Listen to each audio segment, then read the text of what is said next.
Hello, my name is Liz Weir, and I'd like to tell you a story for springtime. It comes from my book, Here, There and Everywhere, Stories from Many Lands. The story is about two girls who were best friends. One was called Mary, her friend was called Bridget, and yet they were very different girls. Mary was always a very, very good girl. If her mum said come home at 6, she'd come home at 5:45. Bridget, if her mum said come home at 6, she might come home at 6:15. And yet the two of them got along. And one lovely evening, they were playing along the seashore. They loved the fact it didn't get dark so early.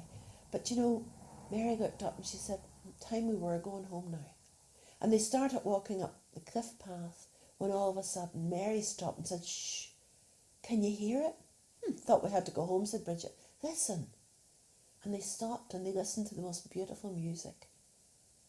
They crept through the rocks, and there, sitting on a big flat rock, was a lady with long hair all down her back. The dress she had on her was all the colours of the sea, blue and silver and grey and green. She had seashells around her hair, she had seaweed around her neck, and when they looked, she had a tail, for this was a mermaid. You have a lovely voice, so you have, said Mary. Oh, the mermaid jumped. She wasn't used to people talking to her. You have, said Bridget. And the mermaid went on singing, songs of the sea, happy songs and sad songs, songs of shipwreck and songs of adventure. And then she said, girls, time you were going home. It's getting later now. And just then they noticed on her lap pearls, rubies, diamonds, emeralds, bracelets and necklaces, all the treasures of the sea. She said, girls, I want to give you both a present. And she lifted up 2 bags of spun silver thread, and into one put pearls, rubies, diamonds, emeralds. Reached it to Mary. Pearls, rubies, diamonds, emeralds. Reached it to Bridget. Said, girls, these gifts must be shared with your whole family when you get home. Thank you, said Mary. And thanks, said Bridget. And off they went. Halfway home, Bridget stopped. There's nothing in this bag. This bag's empty. And to tell you the truth, the bag did feel empty, even to Mary. Mary said, no, she said we weren't to stop. I'm going to look. No, she said we weren't to.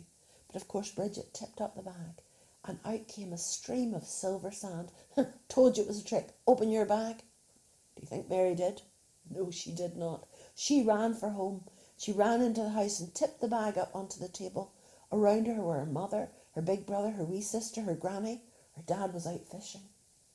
Onto the table came pearls and rubies and diamonds and emeralds, and she told the story just the way I'm telling you people. And they listened and they thought and they talked. When Daddy came home, they talked about it, and they decided to share by buying a big fishing boat, a new fishing boat which he and his brothers could use. And then they sold the boat and they bought a cafe up on the cliff top where they sold all the fish and seafood the fishermen brought in. And they called that cafe the Mermaid's Gift, for that was what it had been.